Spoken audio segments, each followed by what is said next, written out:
CBS 4 has a long history of hosting political debates, tracing back to our days as KOA. For more than 30 years, we've invited candidates for U.S. Senate to debate on our air, and never has a candidate passed on the opportunity, until now. Incumbent Senator Mark Udall says he's all booked. In fact, he isn't doing any live debate on a major network television station in Colorado. 4 states, all of which hold keys to who controls the Senate in about 3 weeks. And what's happening in 2 of these races is fascinating for different reasons.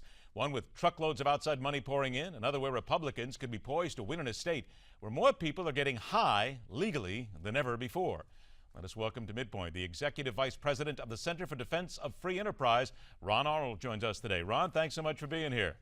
It's my pleasure. Ron, let's go ahead and start out in North Carolina right now. Kay Hagan going up against Tom Tillis, but this race has attracted almost $37 million in spending by outside groups. That's more than any other fall contest. What does that then tell us about the importance of North Carolina and also what a lot of these outside groups think about North Carolina? Well, obviously, this is going to be a key state. The fight has already got that $37 million that you're talking about outside spending. $19 million of that is being used to oppose Tom Tillis, who is the Republican challenger, and only about $6.5 million is being spent by Tillis against Hagan for attack ads. And Tillis is the North Carolina House Speaker. That's the state legislature. So this is really turning into a brawl. I think we're going to be hearing a lot more about this than people have expected. Fair to say this is the one that might be filled with more, let's just be honest about it, lies than anything else, because there's apparently a claim here that Tillis cut $500 million from the state's education budget. That's being talked about in one ad. And also that Tillis raised taxes on 80% of North Carolinians. Both claims are completely false. Well, you're absolutely right. This is it's called silly season for a good reason.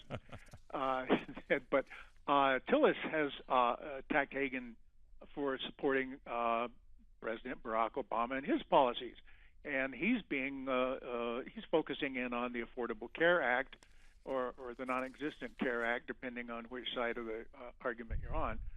But it's interesting, the issues that they are coming up with don't really seem to go as far out of the state as some of the other races are. The Tillis attacks on Hagan about the Affordable Care Act are about the only place we see things going out of state, whereas like in another state, almost everything is about Obama. All right, we got 3 other states I want to talk to you about here. First of all, in New Mexico, we have Democrat Tom Udall leading with a 51 to 38% margin over his Republican challenger, Alan Way. That is probably got to be updated now, I believe. I'm looking at, I think, what are older numbers right here. But we're still talking about a pretty substantial lead here for Udall. Is that pretty much a tucked-away race? Oh, it's almost not even worth talking about anymore. I mean, we could see this coming, though, for a long time. If you go back to even when it started in March, really, Udall's campaign had $3.1 million, and Way had like $205,000, something like that. So no, this is shoe in. All right, shoe in there. By the way, I didn't ask you about North Carolina, as a matter of fact, on that. We're looking at some video right now at Tom Udall, unfortunately. But while we're doing that right now, let me just ask, what's your opinion on the North Carolina race? Oh, I am a betting man, but I think the Republicans probably got a little bit of leverage here. The polls have been going yo-yo back and forth, but I think that those attacks on President Obama and his Affordable Care Act probably carry a lot more weight in North Carolina than they might elsewhere. All right, in West Virginia, Republican Shelley Moore Capito and Democrat Natalie Tennant, who, in your opinion, has got the edge here? Ooh, this is the open Senate race for that Jay Rockefeller, exactly. Democrat, abandoned, or actually just retired. Just retired. This one is, I think the Republicans also have a good chance of taking this one because this is one of those races that Tennant, he's two-term Secretary of State in West Virginia, and the Shelley Moore Capito, who's the GOP rep, her theme is tying Natalie Tennant, to Obama's energy policies. Now that is a big issue in the state, and it also ties into, well, it's so bad that Tennant has said this race is about West Virginia, not President Obama, not Harry Reid. Well, come on, give me a break.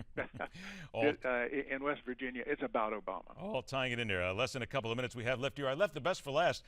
Colorado, recreational pot is legal. Gay marriage is legal.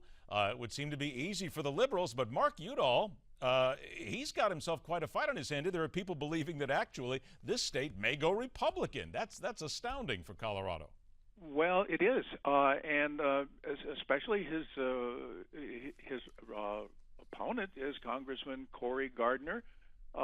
He's first-termer, but he's so talented, and he's young, and he's a very personable kind of guy, even a little funny, and that goes over very well in Colorado, as you pointed out. It's pretty liberal. Well, he comes across as a Republican who's not that objectionable. They know that he's got issues that they don't agree with, but his personality seems to be shining a lot better than Mark Udall. Now, remember, Udall comes from a political family that just goes back 2 or 3 generations. He's a cousin of Tom Udall in New Mexico, and related to all kinds of politicos.